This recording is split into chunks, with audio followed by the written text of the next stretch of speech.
2021 നിയമസഭാ തെരഞ്ഞെടുപ്പിൽ കേരള സംസ്ഥാനത്തിലെ ഇരുകക്ഷി രാഷ്ട്രീയ സംവിധാനത്തെ ചോദ്യം ചെയ്ത് ബി.ജെ.പി. മുന്നേറ്റമുണ്ടാക്കുമെന്ന് കരുതി പലരും കാത്തിരിക്കുമ്പോഴാണ് സംസ്ഥാന തെരഞ്ഞെടുപ്പിൽ ആകെ ഉണ്ടായിരുന്ന നേമം മണ്ഡലം വരെ അവരുടെ കൈവിട്ടുപോയത്.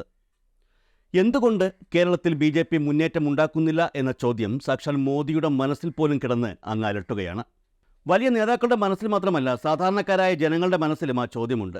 നാളിതുവരെയായിട്ടും എന്തുകൊണ്ട് ബി.ജെ.പിക്ക് കേരളത്തിൽ മുന്നേറ്റമുണ്ടാക്കാൻ സാധിക്കുന്നില്ല? ജനാധിപത്യ പ്രക്രിയയിലൂടെയാണ് രാജ്യത്തെ തെരഞ്ഞെടുപ്പ് നടക്കുന്നത്.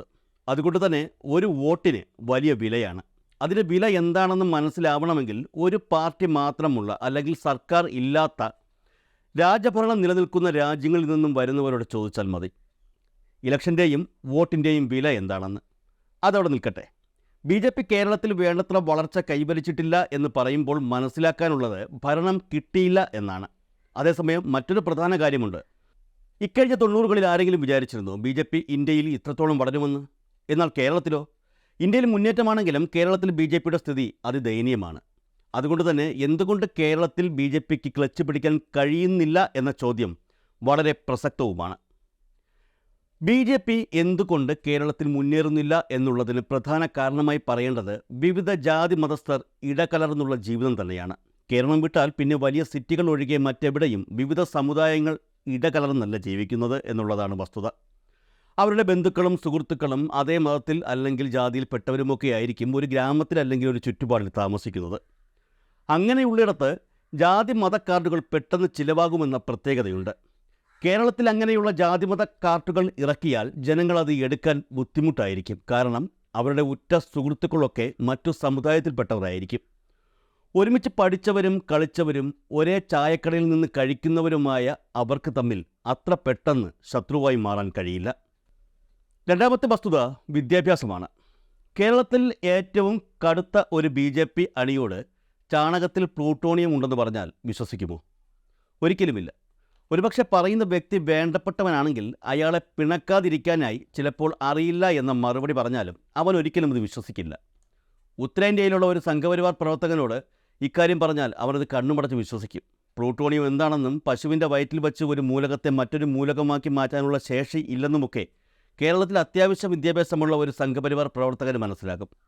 ആ വിദ്യാഭ്യാസ മൂല്യം നിലനിൽക്കുന്നിടത്തോളം കാലം സംഘപരിവാറിനും അവരുടെ സിദ്ധാന്തങ്ങൾക്കും കേരളത്തിൽ വളരാൻ സാധിക്കില്ല എന്ന് തന്നെയാണ് വ്യക്തമാകുന്നത്.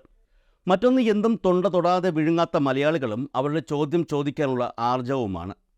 സാധാരണക്കാരന് പോലും എന്തിനേയും ചോദ്യം ചെയ്യാനുള്ള വാസനയാണ് കേരളത്തിൽ സംഘപരിവാറിനെ ചില സാഹചര്യങ്ങളിൽ പ്രതിസന്ധിയിലാക്കുന്നത്. ഈ കള്ളങ്ങൾ മുഴുവൻ പറയുമ്പോൾ അങ്ങനെ ഇപ്പോൾ ഇക്കൂട്ടർ വലിയ ആളാവേണ്ട എന്ന ചിന്തയാണ് മലയാളികൾക്ക്. ബി.ജെ.പി. പറയുന്ന പല കാര്യങ്ങളും മറ്റു സംസ്ഥാനങ്ങളിൽ ആളുകൾ തൊണ്ട തൊടാതെ വിഴുങ്ങുന്ന പോലെ മലയാളികൾ വിഴുങ്ങുന്നില്ല. ഉദാഹരണമായി, ഹിന്ദുക്കളുടേതാണ് ഇന്ത്യ, ബാക്കി എല്ലാവരും നമുക്ക് എതിരാണ്, അവരെ നാട് കടത്തണമെന്ന് ഉത്തരേന്ത്യയിലെ ചില ജനപ്രതിനിധികൾ പറയുമ്പോൾ കേരളത്തിലെ സംഘപരിവാർ അനുകൂലികൾ ചിന്തിക്കുന്നത് മറ്റൊരു തരത്തിലാണ്. ഇനി എങ്ങാനും ഈ മതങ്ങളെ ഇവർ ഇവിടെ നിന്ന് ഓടിച്ചാൽ അടുത്ത് ജാതിയിലായിരിക്കുമോ ഇവർ കൈവയ്ക്കുകയെന്ന ആശങ്കയാണ് അവർക്ക്. പഴയ ജാതി വ്യവസ്ഥാ സംവിധാനങ്ങൾ ഇവർ തിരിച്ചു കൊണ്ടുവരുമെന്നും ഇത്തരക്കാർ ഭയക്കുന്നുണ്ട്. ഇന്ത്യയിലെ ന്യൂനപക്ഷങ്ങൾ ദുർബലമാണെങ്കിലും അത് കേരളത്തിലെത്തുമ്പോൾ മാറുന്നു. കേരളത്തിൽ ഭൂരിപക്ഷത്തോട് എണ്ണത്തിൽ കട്ടയ്ക്ക് നിൽക്കുന്നവരാണ് ന്യൂനപക്ഷങ്ങൾ. ജാതി മത കാർഡ് ഇറക്കി കളിക്കുമ്പോൾ ബി.ജെ.പിക്ക് കാലിടറുന്നതും അവിടെ തന്നെയാണ്. മറ്റു സംസ്ഥാനങ്ങളിൽ പാർട്ടികൾ തമ്മിൽ പോര് നടക്കുമ്പോൾ കേരളത്തിൽ ശക്തരായ രണ്ട് മുന്നണികൾ തമ്മിലാണ് പോര്. ഒരുപക്ഷെ മുന്നണികൾ വിട്ട് വലുതും ചെറുതുമായ പാർട്ടികൾ തമ്മിലൊരു മത്സരം നടന്നാൽ മാത്രമേ CPM, CPI, കോൺഗ്രസ്, മുസ്ലിം ലീഗ്, കേരള കോൺഗ്രസ് ഇവയുടെ എല്ലാം വ്യക്തിപരമായ ശക്തിയും സ്വാധീനവും അറിയാൻ കഴിയുകയുള്ളൂ. UDF-ഉം LDF-ഉം ഏറെക്കുറെ 10 അതിൽ കൂടുതലോ പാർട്ടികളുടെ കൂട്ടമാണ്. ബി.ജെ.പിക്ക് ശക്തമായ ഒരു മുന്നണി അടിത്തറ കേരളത്തിൽ ഇല്ലാത്തതിനാലോ ഉണ്ടാക്കാൻ പറ്റാത്തതിനാലോ ആണ് അവർക്ക് കേരളത്തിൽ പരാജയം മാത്രം അറിയേണ്ടി വരുന്നത്. മറ്റൊരു പ്രധാന കാര്യം, KJP നേതാക്കൾക്ക് ജനങ്ങളുടെ പൾസ് അറിയാൻ കഴിയുന്നില്ല എന്നുള്ളതാണ്. PC തോമസിനെ പോലുള്ളവർക്ക് ബി.ജെ.പി. നേതാക്കൾ വലിയ പ്രാധാന്യം കൊടുക്കാതിരിക്കുമ്പോൾ ഒരു കഴിവുമില്ലാത്ത തുഷാറിനെ പോലുള്ളവർക്ക് വലിയ പ്രാധാന്യം നൽകുകയും ചെയ്യുന്നു. തിരഞ്ഞെടുപ്പ് അടുക്കുമ്പോൾ ഇവിടൊന്നും കിട്ടിയില്ല എന്ന് പറയാൻ വേണ്ടി മാത്രമാണ് തുഷാർ തുറക്കുന്നത്. തുഷാറിൻ്റെ വാക്കുകൾക്ക് ആരും ഒരു പരിഗണനയും നൽകുന്നുമില്ല. സ്വന്തം പിതാവായ വെള്ളാപ്പള്ളി നടേശൻ വരെ ഇടയ്ക്കിടയ്ക്ക് മകനെ തള്ളിപ്പറയാറുമുണ്ട്. ഇന്ത്യയിലെ ഏറ്റവും കൂടുതൽ RSS ശാഖകളുള്ള സംസ്ഥാനം കേരളമാണ്. ഈ RSS കേഡർമാരാണ് കേരളത്തിലെ ബി.ജെ.പിയുടെ നട്ടെല്ല്. എന്നാൽ ഇവരുടെ അടിസ്ഥാനപരമായ കുഴപ്പം ഇവർക്ക് മറ്റ് രാഷ്ട്രീയ പാർട്ടി പ്രവർത്തകർക്കുള്ളതുപോലെ പ്രായോഗിക രാഷ്ട്രീയ ബോധമോ അവസരോചിത രാഷ്ട്രീയ നിലപാടുകളോ ഇല്ല എന്നതാണ്. അവരുടെ സേനാ സമാനമായ സംഘടനാ സംവിധാനവും അതിനെ ചുവട് പിടിച്ചുള്ള പരിശീലനവും അതിനവരെ അപ്രാപ്തരാക്കുന്നു എന്നുള്ളതാണ് സത്യം. മറ്റു സംസ്ഥാനങ്ങളിലെ കാര്യമെടുത്താൽ പൊതുവെ ഇവിടങ്ങളിലൊക്കെ ഇപ്പോഴുള്ള BJP നേതാക്കന്മാരിൽ ഒരു വലിയ വിഭാഗം മറ്റു പാർട്ടികളിൽ നിന്ന്, പ്രത്യേകിച്ച് കോൺഗ്രസിൽ നിന്ന് വന്നവരാണ്. ഇത്തരക്കാർ രാഷ്ട്രീയം തൊഴിലാക്കിയവരോ സ്വന്തം കച്ചവട താൽപ്പര്യങ്ങൾ സംരക്ഷിക്കുവാനായി രാഷ്ട്രീയത്തെ ഉപയോഗിക്കുന്ന കച്ചവടക്കാരോ ഒക്കെയാണ്. ഇവർക്ക് സ്ഥായിയായ രാഷ്ട്രീയ വിധേയത്വങ്ങളില്ല. തങ്ങളുടെ താൽപ്പര്യങ്ങൾക്ക് നാളെ മറ്റേതെങ്കിലും പാർട്ടിയാണ് ഉചിതമെങ്കിൽ യാതൊരു മടിയുമില്ലാതെ അവർ അങ്ങോട്ടേക്ക് പോകും. ഇവർ സ്വന്തമായി ചെല്ലും ചെലവും കൊടുത്ത് പോറ്റുന്ന ഒരു ആശ്രിത വൃന്ദവും അന്ധമായി ഇവരെ പിന്തുടരുന്ന ഒരു അനുയായി വൃന്ദവും കാണും. നേതാവ് എങ്ങോട്ട് ചാഞ്ഞാലും ഇക്കൂട്ടരും കൂടെ കാണും. കൂടാതെ ഇവർക്ക് മിക്കവാറും ഏതെങ്കിലും ജാതി മത വോട്ട് ബാങ്കും കാണും.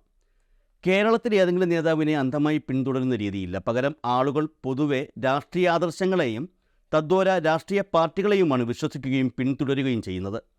കേരള സമൂഹം പാർട്ടി മാറ്റം പൊതുവെ അംഗീകരിക്കാത്തതും മേൽക്കാരണം കൊണ്ട് തന്നെ. കേരളത്തിൽ പൊതുവെ ഒരു നേതാവ് പാർട്ടി മാറിയാലും അണികൾ കൂടെ പോകാറില്ല. MV രാഘവൻ്റെ CMBയും ഗൗരിയമ്മയുടെ JSSും സാക്ഷാൽ K കരുണാകരൻ്റെ DICയും ഒക്കെ മികച്ച ഉദാഹരണങ്ങളാണ്. പിണറായി വിജയൻ്റെ ബക്കറ്റിലെ വെള്ളം പ്രയോഗമാണ് ഇപ്പറഞ്ഞതിനുള്ള മികച്ച വിശദീകരണവും. കേരളത്തിലെ BJPക്ക് പ്രായോഗിക രാഷ്ട്രീയം അറിയാവുന്ന നല്ല ക്വാളിറ്റിയുള്ള നേതാക്കന്മാരെ മറ്റു പാർട്ടികളിൽ നിന്ന് ആകർഷിക്കുവാനോ നിലനിർത്തുവാനോ കഴിഞ്ഞിട്ടില്ല. എന്തിനേറെ അവരുടെ മുന്നണിയെപ്പോലും നേരെ ചൊവ്വെ സംഘടിപ്പിക്കുവാനോ ചലിപ്പിക്കുവാനോ ഇതുവരെ കഴിഞ്ഞിട്ടില്ല. ഏത് പാർട്ടിയായാലും അതത് സ്ഥാനങ്ങളിലേക്ക് മത്സരിക്കാൻ യോഗ്യതയുള്ളത് എന്ന് ജനങ്ങൾക്ക് കൂടെ ബോധ്യമുള്ള ആളുകളല്ല സ്ഥാനാർത്ഥിയെങ്കിൽ അവരെ തോൽപ്പിക്കുക എന്നതാണ് ജനാധിപത്യത്തിൻ്റെ വിജയം. കേരളത്തിൽ BJPക്ക് അത്തരത്തിലുള്ള നേതാക്കന്മാർ ഇല്ല എന്നുള്ളതാണ് സത്യം. അതുകൊണ്ട് തന്നെ ഇനിയും വർഷങ്ങളോളം ഇത്തരത്തിൽ തന്നെയായിരിക്കും കേരള രാഷ്ട്രീയം മുന്നോട്ട് പോകുന്നത്.